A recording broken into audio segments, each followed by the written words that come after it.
here. What do you give on it? 25, 50, 75, $100,000. You are listening to the Auction is Action with You in It podcast presented by Call to Auction, where our favorite four-letter word is S-O-L-D. Sold.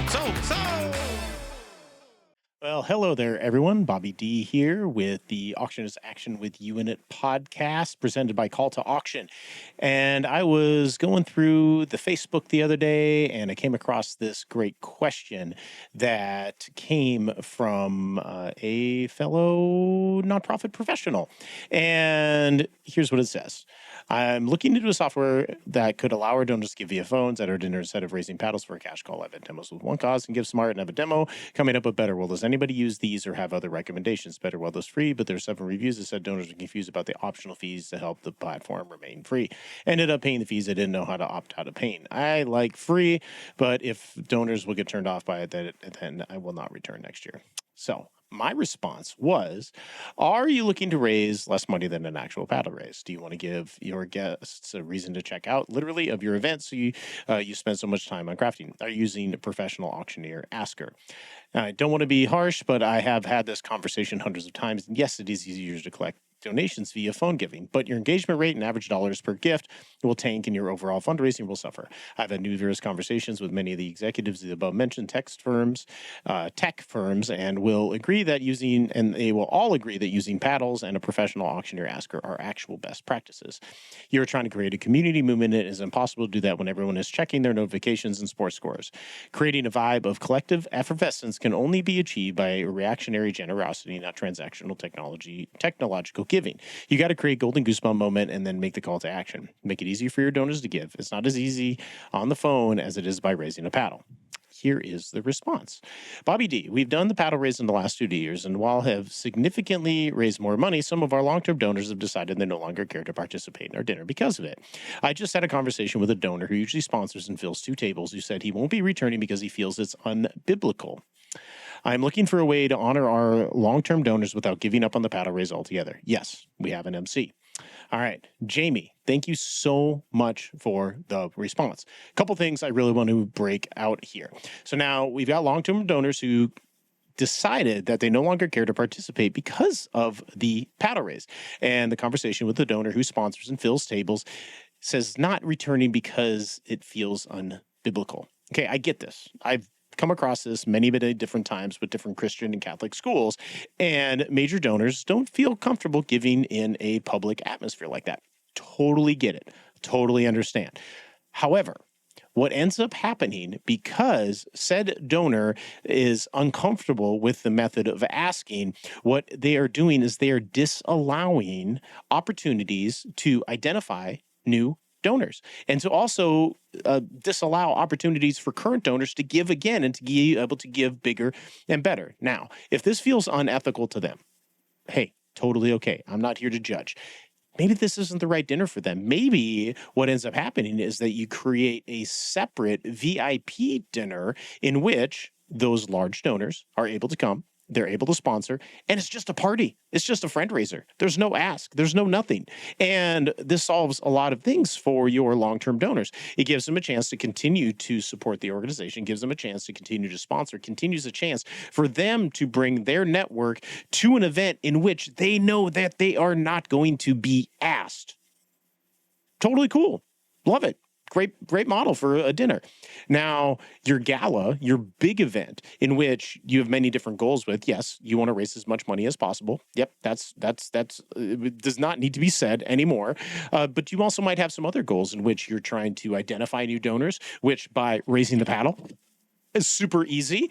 But then there's also opportunities to give some of your sponsors to be able to be a part of the giving as well. Now, remember that you have 3 wallets of giving at your giving event, your gala. You have your corporate marketing wallet, which is your sponsorships, which corporations love to give because they get to pull out of that marketing wallet and write it all off because it is marketing. But you also have corporate philanthropy. You have the community social responsibility I apologize. I had a little brain, you know what? But yes, CSR, community social responsibility policy, in which they have to give back to the community. And why not make your organization the community that they give back to?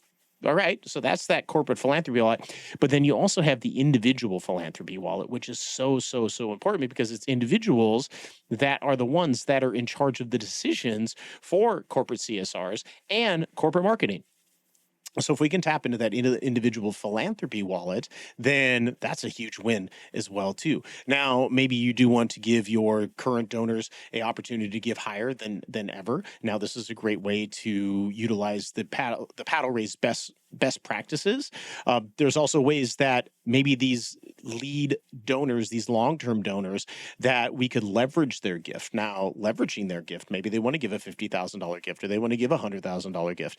You can leverage that gift by them not having to raise their paddle. We don't even need to mention them. We have a friend in the room that's going to match everything up to the next $100,000. And they're not being asked. But maybe some of their guests don't mind being asked. And maybe some of their guests really want to raise their paddle. Maybe some of their guests want to be a part of that incentivized giving opportunity. So this is what it's all about. It's all about opportunity. And it's opportunity to attract like-minded individuals. It's an opportunity to attract donors that want to fund your mission. And if you decide to move towards the technology route, you are limiting that opportunity for maximizing your fundraising.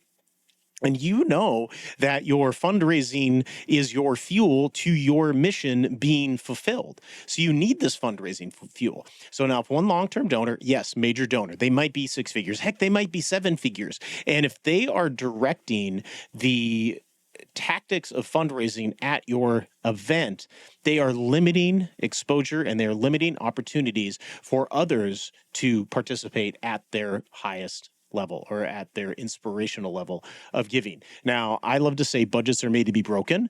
And when an individual comes to an event, maybe they have a budget in mind, $500, $1,000, $5,000, who knows what it is, depending on how moved they are by the mission. But when we create this collective effervescence feeling in the room that everybody's feeling it, that's really what we're trying to create. It's like when you go to a live concert, everybody is feeling it together, everybody's grooving, everybody's jiving, they all got the same vibe going on. What this creates is an opportunity for irrational generosity to give way beyond that budget that they had. And the way that you do that is, again, by storytelling, by inspiration, by making the call to action. And then there's that activation and engaging donors to be a part of it. And the easiest way to engage in the fundraising is raise the paddle. That's right. No need to go on your phone and type in a password and a PIN number and go to your account and try to find the button and all of the things. And then at the same time, you're getting text messages from the babysitter. Maybe you're getting text messages from work. Maybe you're getting text messages from your kids about the babysitter. Maybe there's sports scores on here. Maybe all types of different notifications that take your donor, that take this ideal guest that you have at your gala outside of the room. You spend all this time and energy to keep them and get them in the room and get them focused on what your mission and what your story that you are telling is all about and how that is impacting individuals in your community. That once you say, pull out your phones, guess what? That inspiration, that motivation, that tie to the cause goes outside the room. So don't send them outside the room. Keep them in the room, keep them in that space, keep them in that collective effervescence, and encourage irrational generosity. Now, again, you did say that you are using an MC. I love that you're using an MC. You did not say that you are utilizing a professional fundraising expert. Now, there's a difference. MC could be someone that comes from television, and they're used to reading a teleprompter, and they've seen this done, and they could not be as effective as a professional fundraising expert is. Now, if you'd like to have a call, I'd love to chat with you about some of the opportunities that are here. My biggest suggestion, again, is it's okay for your long-term donor not to come to the event. And it's okay for them not to bring their friends to the event. But what this does is this gives an opportunity for another donor, another sponsor to bring 12, 15, 20 more individuals that can be excited about your mission, that are attracted to the impact that you are making. So it's okay. we'll let them stay home on that night. And we're still going to do our paddles. We're still going to do our ask. We still love them to death. We love them. We love you, long-term major donor. You're great. But this is not the right event for you. And that's okay. We're going to make you an event, and it's going to feel great, and it's going to look great, and it's going to taste great. And we're not going to ask anybody for money at that VIP event. That's over there. But over here, your gala is way too important to minimize your fundraising. Your mission is way too important to minimize your fundraising. And you can do it right. You can make it happen. And I know that you can. Thank you again for watching. Thank you for listening. Thank you for keeping an open mind in this. And check us out on the next episode of the Auction is Action with You In It podcast, presented by me, Bobby D, CEO of Call to Auction. Let's go out and make an impact together. Let's raise more money. Fuel your mission. We can do this. We got this. All right, let's drop a boulder in that water. Make those ripples of change go across the world. We'll see you again on the next episode of Auction is Action with You In It podcast. See you later, everyone. Bye.